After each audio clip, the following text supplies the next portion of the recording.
Monika Gomes de Silva college के staff list में आपका नाम नहीं है। यहाँ तक कि डीन और एडमिन स्टाफ आपको जानता तक नहीं, न नाम से न चेहरे से। नताशा, अभी उसका सिर्फ एक झूठ पकड़ा गया है, आगे देखो और क्या क्या पता चलता है। जॉर्ज, लेकिन मोनिका कॉलेज जाती थी, मुझे अच्छी तरह से पता है। इवन मुझे भी यही लगता था कि वो वहां पढ़ाती थी। इतने सालों से वो ऐसे कैसे झूठ बोल रही थी? सिर्फ यही नहीं, उसने और कई झूठ बोले। मुझे तो वो पॉल पर भी शक हो रहा है कि पॉल और मोनिका ने मिलकर किया है। पीटर अंकल सही थे। अब तो मुझे भी यकीन हो गया कि सारी डेथ नेचुरल डेथ नहीं थी। आई एम श्योर उनसे कुछ गलती हो रही है। मतलब गलती कॉलेज स्टाफ की है कि वो आपको नहीं पहचान रहे? नहीं, कॉलेज नहीं, गलती नताशा और जॉर्ज कर रहे हैं। मैंने कभी उनसे कहा ही नहीं कि मैं डिसिल्वा कॉलेज में प्रोफेसर हूँ। पता नहीं गलती कर रहे हैं या फिर जानबूझकर झूठ बोल रहे हैं। मैं डिसिल्वा कॉलेज जाती हूँ, लेकिन पढ़ाने के लिए नहीं, अपने काम से। अपने काम से मतलब? मैं पढ़ने जाती हूँ। तो अब आप कह रही हैं कि आप डिसिल्वा कॉलेज की स्टूडेंट हैं? नहीं, मैंने ये नहीं कहा। मैं तो ऑलरेडी ग्रेजुएट हूँ। पढ़ने का शौक है, इसलिए डिसिल्वा कॉलेज की लाइब्रेरी जाती हूँ। इनफैक्ट वही नहीं, और भी लाइब्रेरी जाती हूँ। तो मिस्टर पॉल, आप भी यही कह रहे हैं कि आपको पता नहीं था कि मोनिका डिसिल्वा कॉलेज में पढ़ाती है? एक्चुअली सर, मुझे लगता था कि वो वहाँ पढ़ाती है, लेकिन उसने सामने से कभी कहा नहीं कि वो उस कॉलेज में प्रोफेसर है। और जब मैंने पूछा तो उसने बताया कि वो वहाँ सिर्फ लाइब्रेरी में पढ़ने जाती है। वो सही बोल रही हैं। हमारे लाइब्रेरियन मिसेस गायत्री कुंदनकर ने बताया कि मोनिका यहाँ लाइब्रेरी में रेगुलरली आती है। मिस्टर रसल, मोनिका ना तो स्टाफ में है ना स्टूडेंट है, फिर भी वो पिछले 15 सालों से रेगुलर यहाँ आ रही है। वो ऐसे कॉलेज में लाइब्रेरी में एंटर कैसे हो सकती है? आप लोगों ने अलाउ कैसे किया? मैं खुद ये सुनकर हैरान हूँ इंस्पेक्टर। अजीब बात है, मतलब कैसे कोई ऐसे झूठ बोल सकता है कि वो यहाँ टीचर है, और क्यों, जबकि उसका इस कॉलेज से कोई लेना देना ही नहीं। क्यों? मोनिका ने क्यों झूठ बोला कि वो डिसिल्वा कॉलेज में केमिस्ट्री की प्रोफेसर है? इन्वेस्टिगेट कर रही टीम को यह समझ में नहीं आ रहा था कि मोनिका के इस तरह से झूठ बोलने का कारण क्या था। क्या इन्वेस्टिगेशन में इस क्यों का जवाब मिलने वाला था? इन 6 मौतों को अब मर्डर की तरह से देखा जाने लगा था। सर, मुझे तो यही लगता था कि वो यहाँ पर पढ़ाती है। काफी टाइम से मैंने उसका आईडी कार्ड भी नहीं चेक किया था। वो रेगुलरली यहाँ आती थी। अगर मुझे पता होता कि उसका इस कॉलेज से कोई लेना देना नहीं है तो मैं उसे अंदर घुसने भी नहीं देती थी। आपने आखिरी बार उसका आईडी कब देखा था? सर, याद नहीं है, काफी पुरानी बात है। पर हाँ, मुझे इतना याद है कि उसके पास स्टाफ का एक आईडी कार्ड था।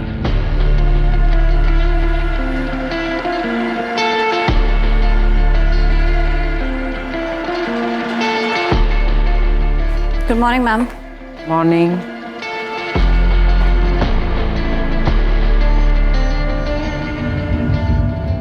आपके पास उन किताबों की लिस्ट है जो उसने यहाँ से इशू करवाई हो और अपने घर लेके गई हो?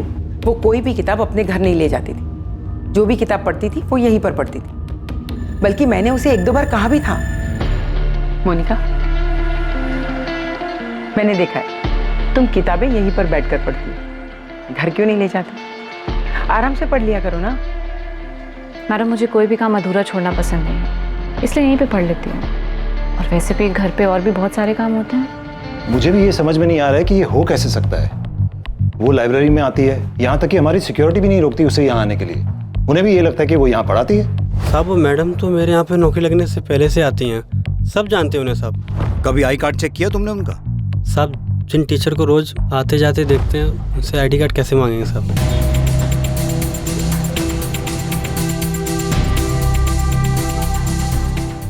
उसने अपनी फैमिली को अपॉइंटमेंट लेटर दिखाया है कि 2004 में उसे यहाँ असिस्टेंट प्रोफेसर की जॉब मिली। इंस्पेक्टर, उसने अपने फैमिली को जो भी कहा हो, मैं साबित कर सकता हूँ कि वो यहाँ टीचर कभी नहीं रही। पर ये कैसे पॉसिबल है? वो इतने आराम से कॉलेज में घुस जाती है, कोई उसका आई कार्ड चेक नहीं करता है, और ये काम वो पिछले 15 सालों से कर रही है।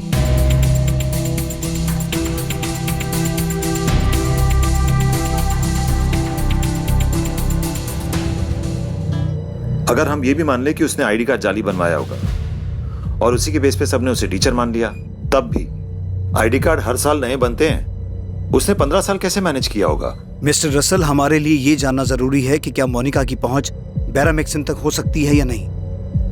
लेकिन जब वो इतने सालों से आपके कॉलेज में, लाइब्रेरी में खुलेआम घूम सकती है, तो वो आपकी केमिस्ट्री लैब में भी जा सकती है और वहां से बैरामेक्सिन लेकर लैब से, कॉलेज से बाहर भी जा सकती है। ये इम्पॉसिबल है इंस्पेक्टर। बैरामेक्सिन एक रेस्ट्रिक्टेड केमिकल है। लैब में भी सिर्फ एक्सपेरिमेंट्स में यूज होता है, वो भी कड़ी निगरानी में। मुझे आपके लैब इंचार्ज और लैब टेक्नीशियन से मिलना है। बैरामेक्सिन? इसका नाम मैंने पहली बार तब सुना था जब फिलिप की डेथ हुई थी। पुलिस ने बताया था मुझे कि उसने बेरामैक्सिन लिया था और ये एक तरह का जहर होता है। आज तक इससे ज़्यादा मुझे बेरामैक्सिन के बारे में नहीं पता। सचमुच? जी सचमुच। ये एग्जैक्टली है क्या? मैंने कभी नहीं देखा। I mean I don't know. आप वाकई इतने अनजान हैं, फिर अनजान बनने का नाटक कर रही हैं। आप तो मुझे अच्छे से जानती भी नहीं है, फिर ऐसा क्यों सोच रही है मेरे बारे में? आप चाहे तो आराम से अंदर बैठ के बात कर सकते हैं। कॉफ़ी पियेंगी आप? बेरामैक्सिन कहाँ से मिला? डिसिल्वा कॉलेज से ना, इसलिए आप अक्सर वहाँ जाया करती थी, राइट? मैंने कहा ना, मुझे नहीं पता ये बेरामैक्सिन क्या होता है, कहाँ से आता है। मुझे साइंस में इंटरेस्ट है, लेकिन सिर्फ लर्निंग के प्रोसेस से। वैसे ये बेरामैक्सिन होता क्या है? इंस्पेक्टर, ये हमारे लैब टेक्नीशियन हैं, दीपक मंदार, बीरेन चैटर्जी। ये दोनों 1999 से यहाँ काम कर रहे हैं। यहाँ स्टूडेंट्स जो केमिकल यूज़ करते हैं एक्सपेरिमेंट्स के लिए, आप उसके इंचार्ज हैं? Yes sir. सर हम बहुत सावधानी बरतते हैं सर। बेरामैक्सिन जैसे रेस्ट्रिक्टेड केमिकल का तो बहुत ध्यान रखते हैं। सर हम सब चेक करते हैं, क्या एक्सपेरिमेंट है और कितनी मात्रा में केमिकल लगेगा सब। और सर जब हम लोग भी ड्यूटी से वापस घर जाते हैं तो सिक्योरिटी हमें भी चेक करते हैं। इंस्पेक्टर, मैं भी आपको यही बता रहा था कि ये पॉसिबल नहीं है। आप दोनों मोनिका गोम्स को जानते हैं? लाइब्रेरी में कई बार मुलाकात हुई है उनसे, कई बार बातें भी हुई हैं। मैं भी मिला हूँ सर उनसे कई बार, पर मुझे ये नहीं पता था कि वो केमिस्ट्री पढ़ाती है। मुझे लगा किसी और डिपार्टमेंट में। मोनिका से बेरामैक्सिन को लेकर कोई बात हुई है?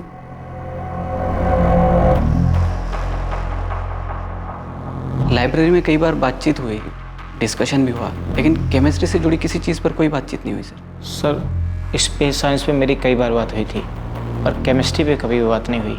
बेरामैक्सिन को लेकर पक्का कोई बात नहीं हुई? पक्का सर। मुझे आपकी इस लैब का 2004 से लेकर अब तक का पूरा डेटा चाहिए, खास तौर पर बेरामैक्सिन का। 2004 से अब तक कितना आया, किस किस एक्सपेरिमेंट में कितना यूज़ हुआ, पूरा रिकॉर्ड। आप दोनों के पास 3 घंटे का टाइम है। 3 घंटे में मुझे पूरा डेटा चाहिए। मिस्टर रसल, मैं दीपक मंदार और बीरेन चैटर्जी को क्राइम ब्रांच बुला रहा हूँ इन्वेस्टिगेशन के लिए। इंस्पेक्टर, आप इन दोनों पे शक कर रहे हैं? ये दोनों हमारे पुराने स्टाफ मेंबर्स में से हैं। मिस्टर रसल, मोनिका के पति फिलिप के मामले में ये शक जताया गया था कि वो मर्डर था, क्योंकि उसकी बॉडी में बेरामैक्सिन के ट्रेसेस मिले थे। लेकिन ये साबित नहीं हो पाया कि बेरामैक्सिन आया कहाँ से था। उसके बाद 3 डेथ और हुई, पीटर फर्नांडिस, जेनिफर डिमेलो और रेचल डिमेलो। और फिलिप की डेथ से पहले उसके घर में 2 डेथ्स और हुई थी, उसकी माँ मारिया गोम्स और उसके पिता अल्बर्ट गोम्स। 6 डेथ्स जिन्हें नेचुरल डेथ मान लिया गया था, अब उन्हें मर्डर की नज़र से देखा जा रहा है, क्योंकि ऐसा शक है कि सबके मर्डर में बेरामैक्सिन का इस्तेमाल हुआ होगा।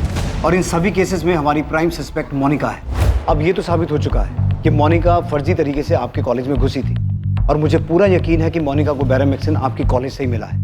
अब या तो उसने आपके कॉलेज की लैब से चुराया है, या फिर उसे ये आपके किसी टेक्नीशियन से मिला है, जिसने अनजाने में या फिर किसी लालच में आकर जानबूझकर उसे दे दिया।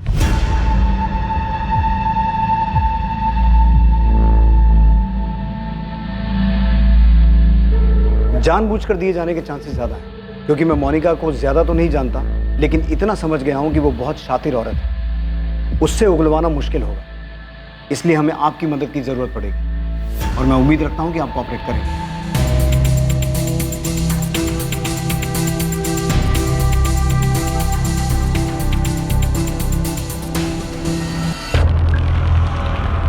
भरत, डिसिल्वा कॉलेज की केमिस्ट्री लैब का डेटा चेक करने के लिए फौरन एक टीम बनाओ। सारा डेटा जल्द से जल्द एनालाइज करो। ठीक है सर, एक टीम बनाकर काम पे लगा देता हूँ। फिलहाल ये केस हमारे लिए सबसे अहम है, बाकी सभी केसेस साइड पे रखो। सर मैंने पॉल से भी बात की है, उसका कहना है कि उसे पता ही नहीं था कि मोनिका डिसिल्वा कॉलेज में प्रोफेसर है। झूठ बोल रहा है पॉल। उसकी 6 साल की बेटी और वाइफ भी मरी है। उससे हमें सिर्फ मोनिका के बारे में नहीं, बल्कि ये भी पूछताछ करनी है कि इस सब में उसका क्या रोल है।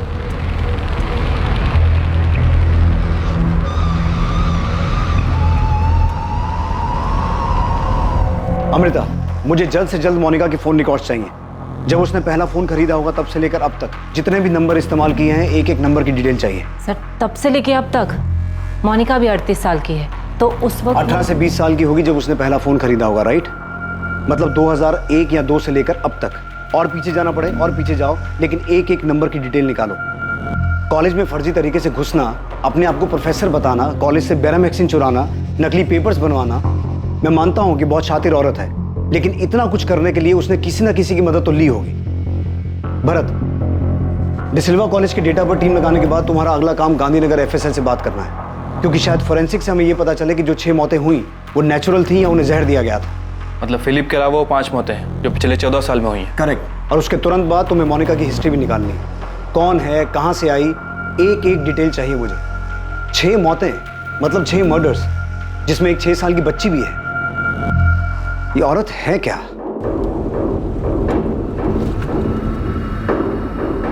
सर अब मैं यकीन से कह सकता हूं कि जॉर्ज का मोनिका पे शक गलत नहीं है और पीटर फर्नांडिस का शक भी सही था। उसने बहुत कोशिश की लेकिन शायद हमारी ही टीम से कहीं ना कहीं चूक हो गई, वरना जेनिफर डिमेलो और रेचल डिमेलो को बचाया जा सकता था। अब सर उन्हें बचा तो नहीं पाए लेकिन न्याय तो दिलवा सकते हैं। और सर उसके लिए हमें Maria Gomes, Albert Gomes, Peter Fernandes, Jennifer D'Mello और रेचल डिमेलो की बॉडी को ग्रेव से बाहर निकालना होगा। तुम्हें लगता है एफएसएल को इन डेड बॉडी से कुछ हाथ लगेगा? क्योंकि आखिरी बॉडी 4 साल पहले और पहली 14 साल पहले दफनाई गई थी। सर मैं यकीन से कह सकता हूं कि उन 6 लोगों की डेथ नेचुरल डेथ नहीं थी बल्कि मर्डर्स है। मैं जानता हूं ये काफी चैलेंजिंग होगा, लेकिन फिर भी लेट्स डू इट। तुम गड़े मुर्दे उखाड़ते और हम उस मुर्दे में जो कुछ बचा हुआ होता है उससे उसका पूरा इतिहास निकालेंगे। डेड बॉडी निकालने की परमिशन के बाद मुझे बॉडीज निकालते वक्त आपकी टीम की जरूरत पड़ेगी। इन्फॉर्म कर देना, मेरी टीम वहां पहुंच जाएगी। मैं इस केस के ऊपर अभी मेरा काम शुरू कर देता हूं। ये केस बहुत इंटरेस्टिंग होने वाला है। भावेश, मैंने तुम्हें एक नंबर भेजा है, जरा उसका पता लगा। ये एक नंबर है जो काफी टाइम से एक्टिव है। मैं जानती हूँ भावेश कि ये काम आसान नहीं है, लेकिन क्या करें, ये केस भी आर्कियोलॉजी के एक्सपेक्टेशन से कम नहीं है। अमृता जी, आप इस नंबर का 2003 से रिकॉर्ड मांग रहे हैं। ऊपर से इस नंबर पे जिससे बात हुई है उनका भी उतने साल पुराना रिकॉर्ड, और सर्वर में इतना डाटा मेंटेन थोड़ी होता है। अच्छा, जितना निकलता है उतना तो भेजो। डेड बॉडीज को खोद कर बाहर निकालने के लिए हमें मजिस्ट्रेट का ऑर्डर लगेगा। मैं आज ही लेटर भेजता हूँ। जितनी जल्दी परमिशन मिलेगी उतना अच्छा है। मैं चर्च अथॉरिटी से बात करता हूँ, अगर वहाँ से भी किसी तरह की परमिशन की ज़रूरत है तो ले लेता हूँ। पर साथ साथ तुम्हें ये भी पता करना होगा कि मोनिका को बैरामैक्सिन मिला कहाँ से, क्योंकि अगर 14 साल पुरानी डेड बॉडीज से कुछ नहीं मिला तो हमें बैरामैक्सिन के सोर्स को ही ट्रैक करना है।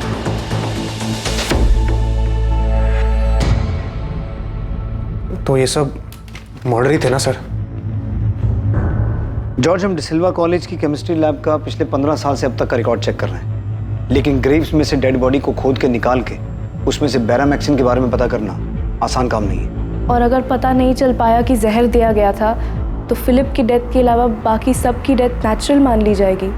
अगर इन डेड बॉडीज में से कुछ नहीं मिलता तो ये केस आगे नहीं बढ़ सकता जब तक ये ना पता चले कि मोनिका को बैरामैक्सिन कहाँ से मिला। सर लेकिन आपको ये तो पता चल चुका है ना कि मोनिका 15 साल से वो फेक आईडी से अपने आप को डिसिल्वा कॉलेज की टीचर बता रही थी। इसका मतलब ये होता है कि औरत फ्रॉड है। सर मुझे तो ये भी यकीन हो गया है कि डैड की जो विल मोनिका ने पीटर अंकल को ला कर दी थी वो भी फेक थी। सर डैड के विल को हम कोर्ट में चैलेंज करने ही वाले थे। फिलिप की डेथ हो गई इसलिए हम दोनों ने अपनी मर्जी से सब कुछ मोनिका को दे दिया और उसने अपने नाम पे सब कुछ ट्रांसफर करवा भी लिया था। सारी प्रॉपर्टीज, बिजनेस सब मेरे सामने ही उसके नाम पे ट्रांसफर हुआ था। इनफैक्ट पीटर अंकल और मैंने खुद उन पेपर्स पे साइन किए थे विटनेसेस के तौर पे। नताशा, जॉर्ज, ये केस इतना आसान नहीं होगा। हमें 14 साल पीछे जाना होगा और हर उस चीज़ को प्रूव करना होगा जिससे ये साबित हो कि वो 6 डेथ्स मर्डर्स थे। और सबसे पहले हमें ये पता करना होगा कि मोनिका को बैरामैक्सिन कहाँ से मिला। इतने रिस्ट्रिक्टेड केमिकल के बारे में इतनी जानकारी कहाँ से मिली? मैं यकीन के साथ कह सकता हूँ कि डिसिल्वा कॉलेज में घुसने के लिए उसने फर्जी डॉक्यूमेंट्स बनाए थे, तो हो सकता है तुम्हारे फादर की विल भी उसने फर्जी बनाई हो। पीटर अंकल भी यही समझाने की कोशिश कर रहे थे। वही थे जिन्होंने फिलिप के बॉडी में वो ब्लू मार्क देखा था। सर माय गॉड, मतलब पीटर अंकल को पता चल गया था कि फिलिप का मर्डर हुआ है, इसलिए सर वो। मोनिका की फैमिली में कौन कौन है? उसके माँ बाप, भाई बहन, कोई और रिश्तेदार, कोई भी? हाँ सर, उसके मॉम डैड है, कैनाकोना में रहते हैं। लीना, मैं जा रहा हूँ। सेबी, इलेक्ट्रिसिटी बिल भरना मत भूलना। हाँ भर दूंगा। मुझे नहीं लगता कि मोनिका अपनी फैमिली से काफी टाइम से मिली है। मतलब?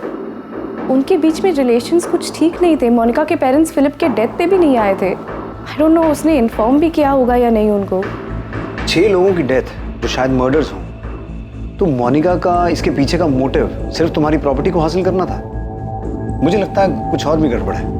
वही तो हम भी समझ नहीं पा रहे कि मोनिका के साथ गड़बड़ क्या है। सर, पॉल की वाइफ रेचल और उसकी बेटी जेनिफर। हमें लगता है कि उन दोनों को भी मोनिका ने मारा है सर, जिनका हमारी प्रॉपर्टी से कोई कनेक्शन नहीं है। मोनिका का मानसिक संतुलन ठीक है ना? सर मोनिका हमेशा से एक बहुत अच्छी इंसान रही है, पर अब लगता है कि शायद उसके पर्सनालिटी का कोई दूसरा भी साइड है जिसके बारे में आज तक हमें पता ही नहीं चला।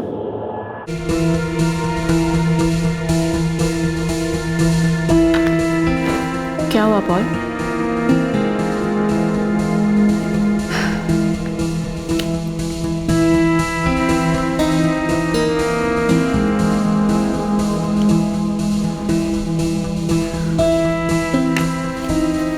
तुम्हें क्या लगा मैंने तुम्हारे खाने में कुछ मिलाया है? तुमने ग्रेवयार्ड पे रेचल को किस क्यों किया था? क्योंकि रेचल मेरी बहुत अच्छी दोस्त थी Paul. I love you Paul.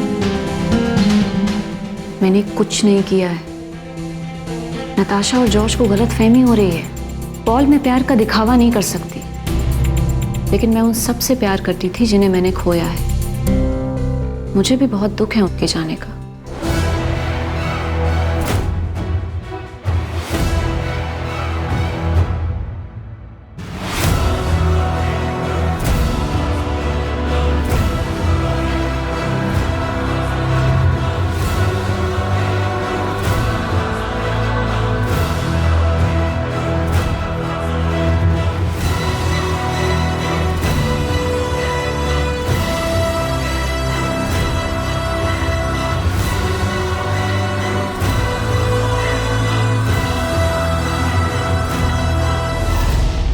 Crime branch की स्पेशल टीम डिसिल्वा कॉलेज की केमिस्ट्री लैब का 2004 से अब तक का डेटा बहुत बारीकी से जांच रही थी कि बेरामैक्सिन कब कितनी मात्रा में आया और कहां-कहां इस्तेमाल हुआ। लैब टेक्नीशियन दीपक मंदार और बीरेन चैटर्जी को भी पूछताछ के लिए बुलाया गया था।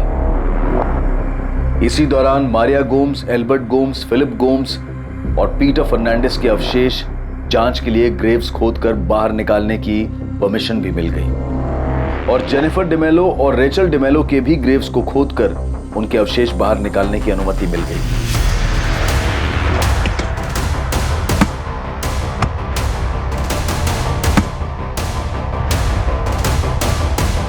सर, मोनिका के भी रीसेंट फोन रिकॉर्ड से पता चला है कि मोनिका के अपने फैमिली मेंबर नताशा और जॉर्ज के अलावा एक प्रशांत कदम नाम के आदमी से लगातार बातचीत रही है। एक ही नाम मिला है? जी सर। बहुत चालाक औरत है। एनीवे, प्रशांत कदम कौन है? सर पॉलिटिकल वर्कर है कलंगुट से। प्रशांत बहुत पॉलिटिकल वर्कर है, कलंगुट में पार्टी का काम देखता है, सॉलिड आदमी है, अच्छी पहुंच है उसकी।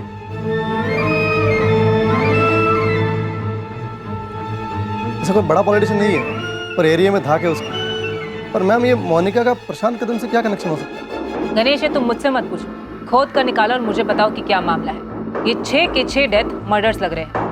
फिलिप के केस में तो तुम चूक गए थे, पर इस बार कोई गलती नहीं होनी चाहिए। सर, खबरी गणेश ने कलंगुट में अपने नेटवर्क से पता लगाया है कि मोनिका अपने फैमिली बिजनेस के सिलसिले में अक्सर प्रशांत कदम से मिलती रही है और उसके अलावा भी मिलती रही है। अलावा भी मतलब?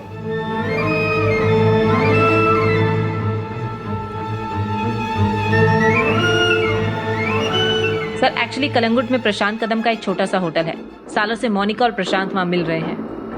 अब मोनिका को उठाकर पूछेंगे तो जाहिर सी बात है वो कहेगी ये बिजनेस मीटिंग थी, भले ही उसके प्रशांत कदम के साथ अवैध शारीरिक संबंध रहे, लेकिन हमारा उसकी पर्सनल लाइफ में कोई इंटरेस्ट नहीं है। लेकिन हमारे लिए ये जानना जरूरी है कि प्रशांत कदम उन 6 लोगों की डेथ या उनके मर्डर्स के बारे में कितना जानता है। उसे उठाकर सीधा सवाल करे तो? सीधा उठाकर सवाल पूछने की बजाय कोई दूसरा रास्ता ढूंढना होगा।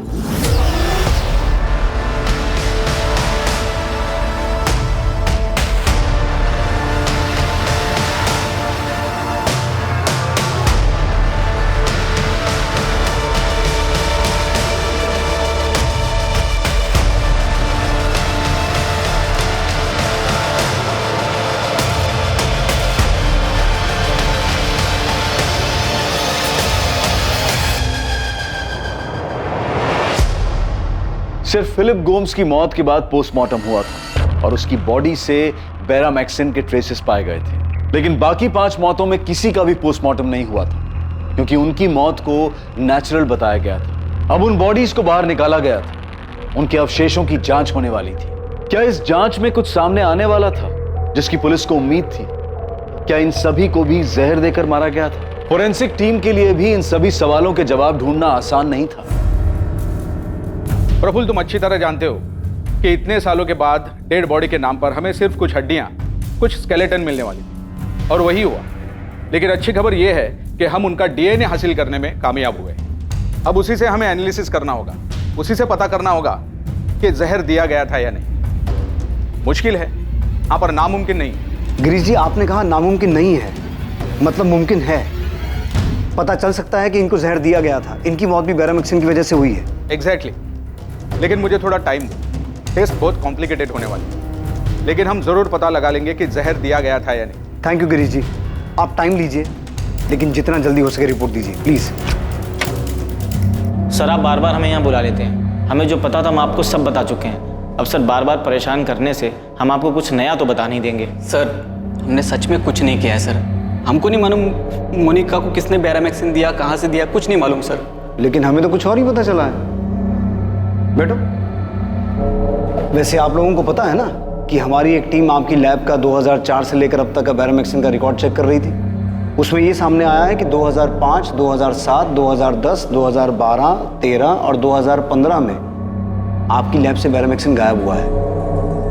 और ये वही 6 साल हैं जब गोम्स फैमिली और डिमेलो फैमिली में डेथ्स हुई थी। मैं बिल्कुल नहीं मान सकता सर। सर, बैरामेक्सिन लैब से आज तक गायब हुआ ही नहीं है। हुआ है, और हमें यह भी पता है कि कब हुआ और कितना हुआ। हमें तो ये भी पता चला है कि मोनिका को कैसे पता चला कि कितनी मात्रा में बैरामेक्सिन देना है जिससे दिल का दौरा तो पड़े लेकिन जांच में सामने ना आए।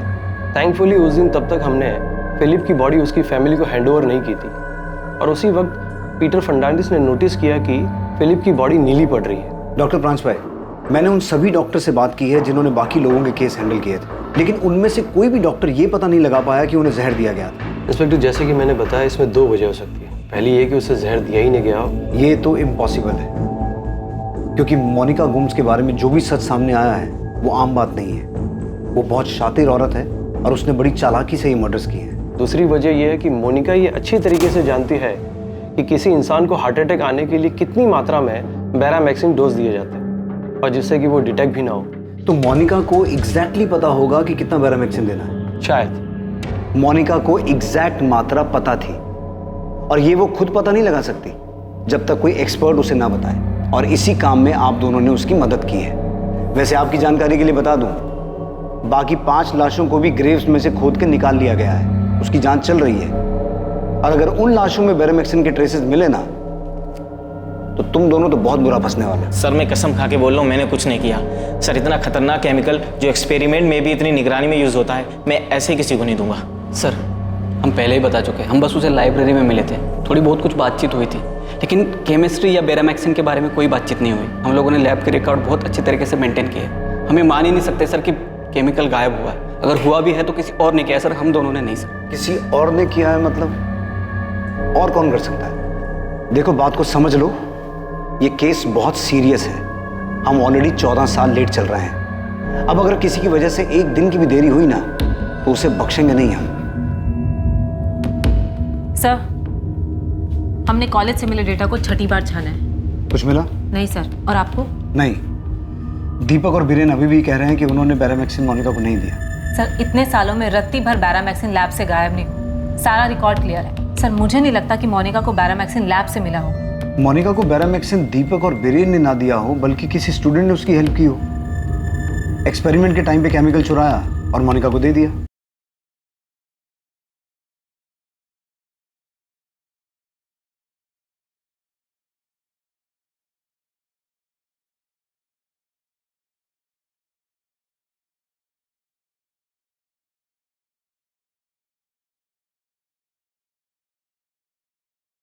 इंस्पेक्टर, स्टूडेंट्स को कोई भी केमिकल लैब से बाहर ले जाने की इजाजत नहीं है। वो उन्हें वहीं एक्सपेरिमेंट में यूज करने को मिलता है और वहीं खत्म करना पड़ता है। लेकिन जब मोनिका आपके कॉलेज में घुस सकती है, सबको बेवकूफ़ बना सकती है कि वो वहां पढ़ाती है, तो हो सकता है कि उसने किसी स्टूडेंट को बेवकूफ़ बनाया हो, उसे यूज किया हो। इंस्पेक्टर, सिर्फ इसलिए कि हमसे एक गलती हो गई कि वो यहाँ टीचर बन के आती रही और हम पकड़ नहीं पाए, इसका मतलब ये नहीं कि आप हमारे सारे स्टाफ पर शक करेंगे। और जब आपको हमारे स्टाफ से कुछ नहीं मिला तो आप हमारे स्टूडेंट पर शक करने लगे। और आप सिर्फ हम पर शक क्यों कर रहे हैं? बैरामेक्सिन सिर्फ हमारे लैब में नहीं यूज होता, बल्कि गोल्ड इंडस्ट्री में भी यूज होता है। आप वहां क्यों नहीं पता करते?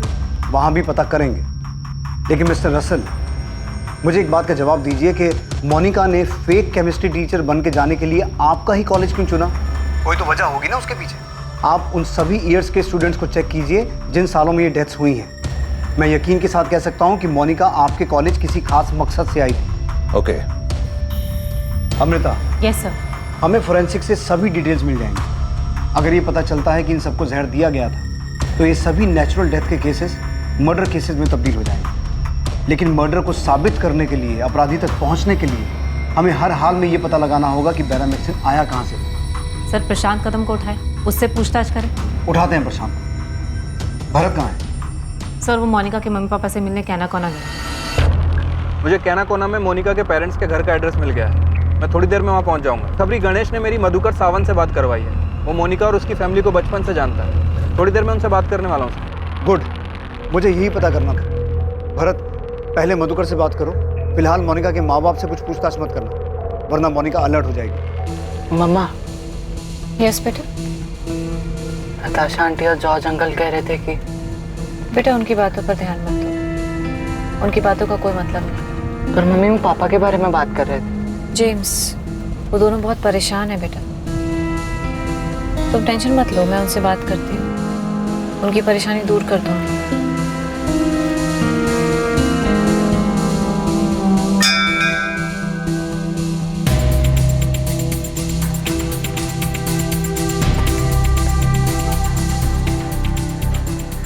मोनिका, जेम्स को घर का रास्ता पता है, वो खुद घर वापस आ सकता है।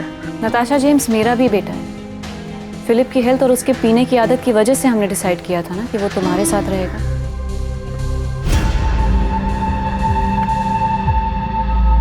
नताशा, तुम और जॉर्ज जो कर रहे हो ना मेरे साथ, वो ठीक नहीं है। और जो तुमने किया वो सही था। इतने सालों तक तुम झूठ बोलती आ रही हो कि तुम कॉलेज में प्रोफेसर हो। क्यों? क्या जरूरत थी? तुम कर क्या रही थी मोनिका?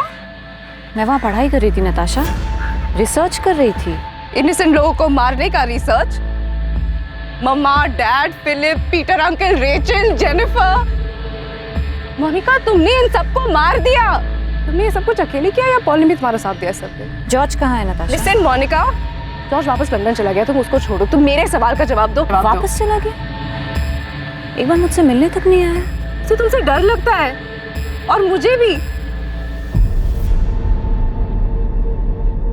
ओ हेलो मोनिका, मैं तुमसे कुछ पूछ रही हूँ। बाय नताशा।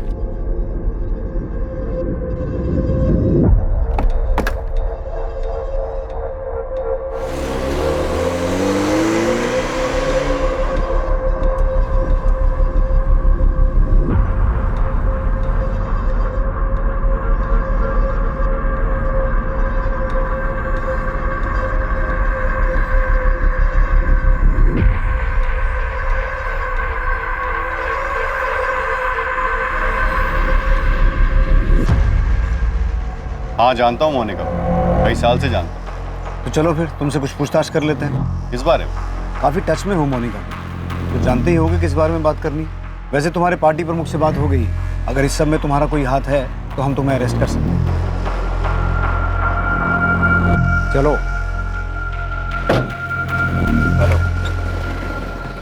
प्रशांत कदम बहुत कुछ जानता था। इस मामले में उसकी भूमिका होने के भी काफी आसार थे, पर बावजूद इस सब के उसे तोड़ना पुलिस के लिए आसान नहीं था। दूसरी तरफ कैनाकोना में पुलिस मधुकर सावंत से मोनिका के अतीत के बारे में बहुत कुछ सनसनीखेज जानने वाली थी। आइए मधुकर।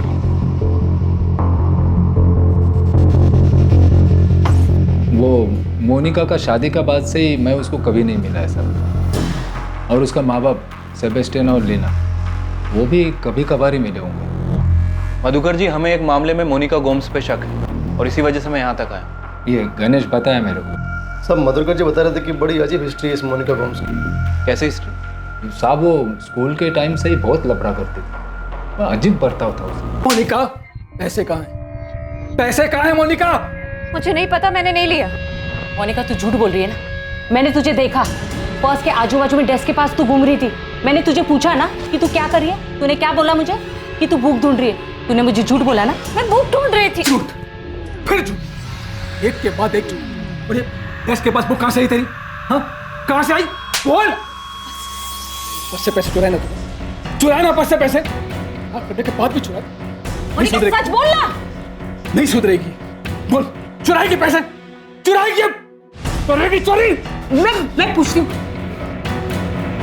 मोनिका सच बोलना, तूने चुराए पैसे?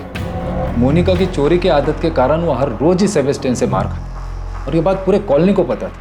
अपने फादर के पर्स से पैसे चुराने की आदत को आप उसकी क्रिमिनल हिस्ट्री बता रहे हैं? सिर्फ पर्स से पैसा चुराने का बात नहीं है ना सर, वो स्कूल में एक लड़की का ज्वेलरी भी चुराया था उसने। स्कूल ने सेबेस्टियन को बुलाया भी था। उस रात तो सेबेस्टियन ने बहुत मारा था। क्यों मोनिका, क्यों क्यों करती है सब?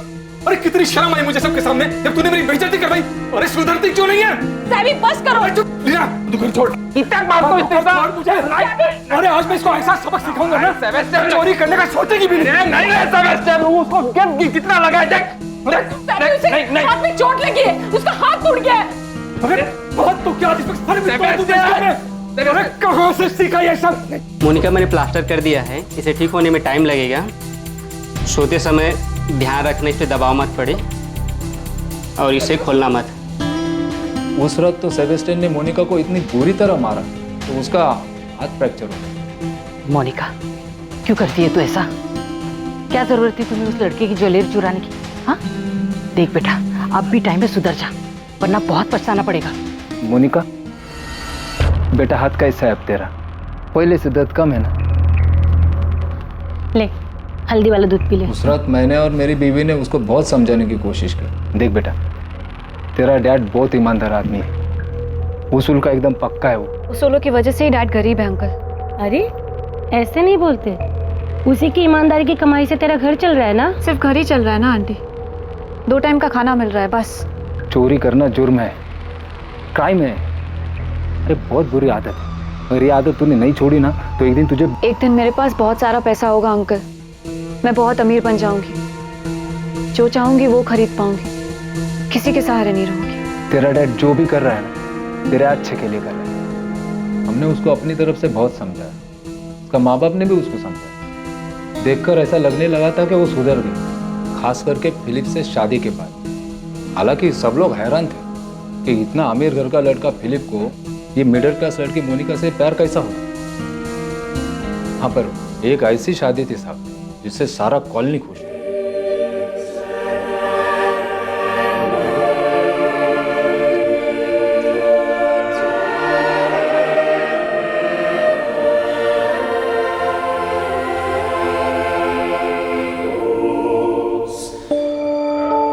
मोनिका के माँ बाप ही नहीं बल्कि आपकी कॉलोनी उसकी शादी से खुश थी।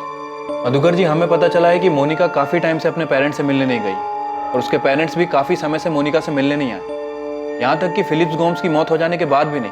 ऐसा क्यों? इस बारे में मैं ज़्यादा नहीं जानता है सर। हाँ, पर सेबेस्टियन ने अपनी लाइफ में कुछ चीज़ों को स्वीकार कर लिया था। देखना नहीं चाहती मतलब? मैं कुछ समझा नहीं। वो मुझसे और लीना से मिलना ही नहीं चाहती, उसे अब अपनी ज़िंदगी में हमारी कोई ज़रूरत नहीं। मरे और कितने पता नहीं, मुझे लगता था फिलिप से शादी के बाद वो बदल जाएगी, ठीक हो जाएगी, पर ऐसा कुछ नहीं हुआ। वो जैसी थी वैसे ही है। मेरी इकलौती बेटी, इकलौती औलाद अपने माँ बाप की शक्ल तक देखना नहीं चाहती। सेबेस्टियन ने कभी नहीं बताया कि मोनिका ने उनसे नाता क्यों तोड़ा। देखिए मधुकर जी, आप मोनिका और उसकी फैमिली को बचपन से जानते हैं। मैं आपसे सीधा एक सवाल पूछता हूँ, कुछ छुपाइएगा। मधुकर जी, क्या यह पॉसिबल है कि सेबेस्टियन और लीना को पता था कि उनकी बेटी मोनिका ने अपने ससुराल वालों को जहर देके मारा? मधुकर जी, मोनिका के पति के केस में साफ हुआ है कि उसकी बॉडी में जहर था। अभी साहब, मेरे को सेबेस्टियन, लीना और मोनिका के बारे में जितना भी मालूम था ना, मैंने आपको बता दिया। अब ये सेबेस्टियन और लीना उसके बारे में क्या जानता है क्या नहीं जानता है वो मेरे को नहीं मालूम।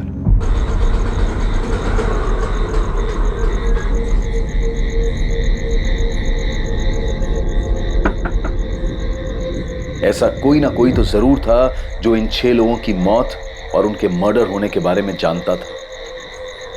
गोम्स परिवार में हुई हर एक मौत, यहां तक कि जेनिफर और रेचल की मौत, इस सब के बारे में कोई तो था जिसे जानकारी थी। 14 सालों तक स्वाभाविक मौत के नाम पर छुपी इन 6 रहस्यमयी हत्याओं में से एक शातिर षड्यंत्र की बू आ रही थी और इस षड्यंत्र की जानकारी एक नहीं बल्कि कई लोगों को थी। बैरामैक्सिन?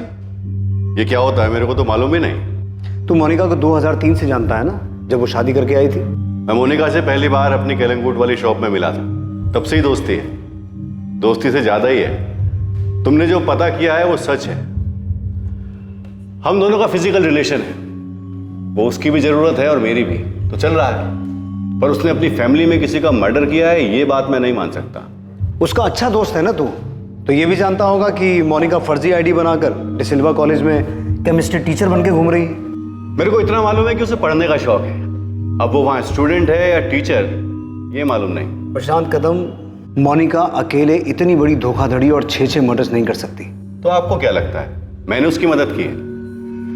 मैंने अपने एरिया केलंगूट में छोटे मोटे झगड़े किए हैं, बल्कि अब तो वो सब भी छोड़ दिए। मर्डर तो बहुत दूर की बात है। मेरे को इलेक्शन लड़ना है, नेता बनना है, मैं काहे को ये बेकार के झगड़ों में पड़ूंगा। दोस्त, नेतागिरी तो तू भूल जा, क्योंकि तू नहीं बताएगा तो भी हम पता तो करेंगे और तुझे तेरी असली जगह पर पहुंचाएंगे। जब मेरा कोई इन्वॉल्वमेंट ही नहीं है इसमें, तो मैं क्यों डरूं? करो आपको जो करना है। प्रशांत से हर दिन पूछताछ हो रही थी। पुलिस के सवाल उसका पीछा नहीं छोड़ रहे थे। हर दिन उसे पूछताछ के लिए पुलिस स्टेशन बुलाया जाता था। अलग अलग पुलिस वाले अलग अलग तरीके से उससे पूछताछ करते थे। आखिरकार प्रशांत कदम के टूटने के संकेत मिलने लगे थे। यकीनन प्रशांत कदम के पास पुलिस को देने के लिए ढेरों जानकारियां थी, पर वो पुलिस के सामने घुटने नहीं टेक रहा था। दूसरी तरफ पुलिस लगातार मोनिका पर नजर बनाए हुए थी। पुलिस ने मोनिका पर 24 घंटे निगरानी रखी थी।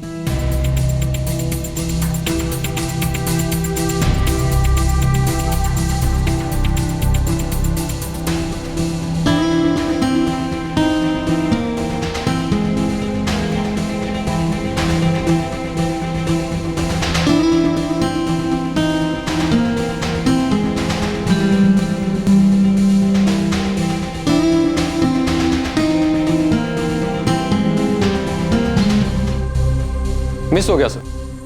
जब तक मैं वहां पहुंचता उससे पहले किसी और ने पीसीओ इस्तेमाल कर लिया था, इसलिए सर रीडायल करने का कोई मतलब नहीं बनता था। लेकिन शरद, ये तो कंफर्म है ना कि मोनिका ने वहां से किसी को फोन किया और उसकी बात भी हुई? हाँ सर, पूरे 2 मिनट तक बात हुई।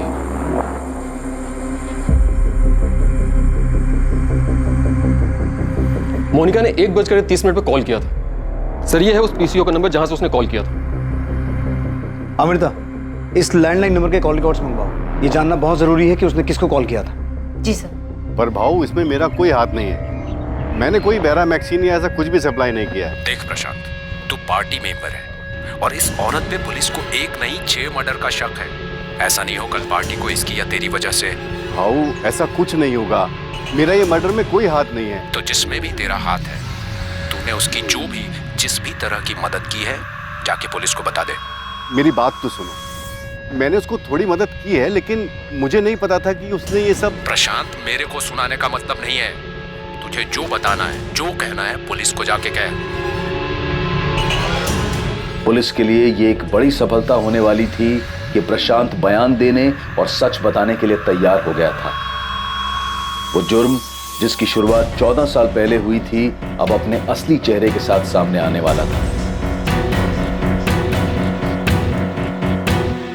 अब एक बड़ा खुलासा होने जा रहा था। एक ऐसी कड़ी, एक ऐसी समानता सामने आने वाली थी जो 14 सालों तक सबकी नजरों से बची रही थी। इन सभी 6 मौतों में एक समानता थी जो फिलिप गोम्स के केस के अलावा सभी केसेस में छूट गई थी। इंस्पेक्टर प्रफुल्ल, जिस रिपोर्ट का तुम्हें बेसब्री से इंतजार था वो मेरे सामने मेरे टेबल पर है। फिलिप गोम्स का एनालिसिस पोस्टमार्टम के चलते तुम्हारे पास पहले से ही है। बाकी 5 लोगों की मौत जिस प्रकार हुई थी, वो अगर मैं तुम्हें बताऊंगा तो तुम चौंक जाओ।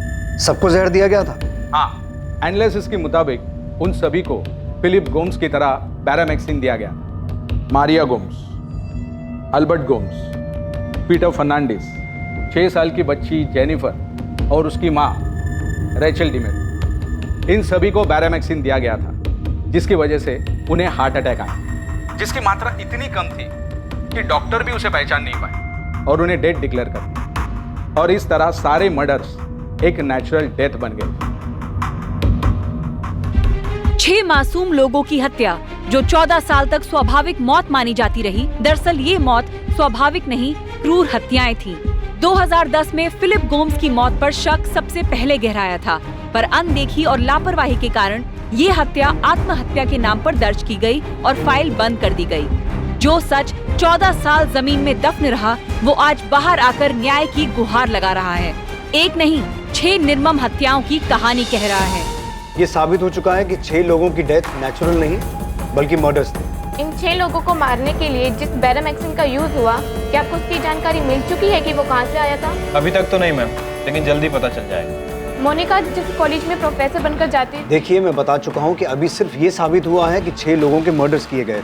क्यों हुए, किसने किए, कैसे किए, ये सब पता लगाना अभी बाकी है। हमारे पास कुछ लीड्स हैं, लेकिन फिलहाल वो लीड्स आपके सामने नहीं रख सकते। प्रशांत कदम, तेरा खेल और पॉलिटिकल करियर दोनों खत्म। सजा कम करवाने का एक मौका दे रहा हूँ।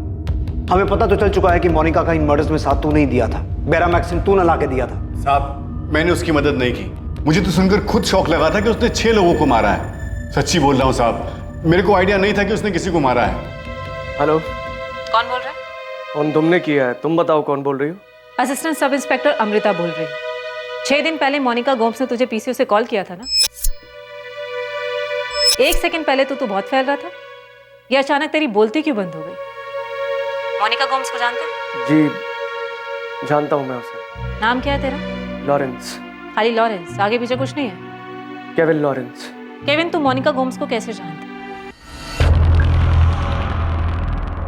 मेरे को बैरामैक्सिन के बारे में तो कुछ मालूम नहीं, पर मैं आपको कुछ और बता सकता हूँ। पर मेरे को मालूम नहीं कि उनका इन मर्डर से कुछ लेना देना है कि नहीं। प्रशांत, अपने भेजे का इस्तेमाल कर। मोनिका नहीं बोल रही है तो तू बोल, तेरे पास मौका है। जो जानता है बक दे, वरना दोस्त इतना तोड़ेंगे ना, तुझे बोलना तो पड़ेगा। तो 24 घंटे हमारी निगरानी में, इसलिए भागने की सोचना भी मत। तेरे लिए यही अच्छा होगा कि तू खुद दोना पोला क्राइम ब्रांच में आके रिपोर्ट कर, वरना हम तुझे उठा लेंगे, समझा? अब तक जो सच सामने आए थे वो पूरी तरह से अविश्वसनीय थे, लेकिन अभी और भी रहस्य थे इस केस के, और भी खुलासे होने बाकी थे। ये वो 6 दर्दनाक भयानक हत्याएं थीं जो 14 साल पहले से घट रही थी। इस दर्दनाक भयानक केस में सबसे हैरान करने वाली बात यह थी कि हत्याओं की इस श्रृंखला को रोका जा सकता था। ये हत्याएं कभी नहीं होती। ये सब हत्याएं और वो खुलासे जो होने बाकी हैं, जब उनका सच सामने आएगा और ये पता चलेगा कि ये सब क्यों, कैसे और किसने मिलकर किया था, तो सिर्फ पुलिस इन्वेस्टिगेशन में नहीं बल्कि पूरे देश में हड़कंप मचने वाला था। जॉर्ज, ये केस बहुत सीरियस हो गया है। मुझे लगता है तुम्हें गोवा आ जाना चाहिए। हाँ नताशा, मैं आ रहा हूँ। मोनिका ने पुलिस को कुछ बताया? अभी तक तो नहीं। मुझे तुम्हें कुछ बताना है जो मैंने तुम्हें आज तक नहीं बताया। क्या बताना है नताशा?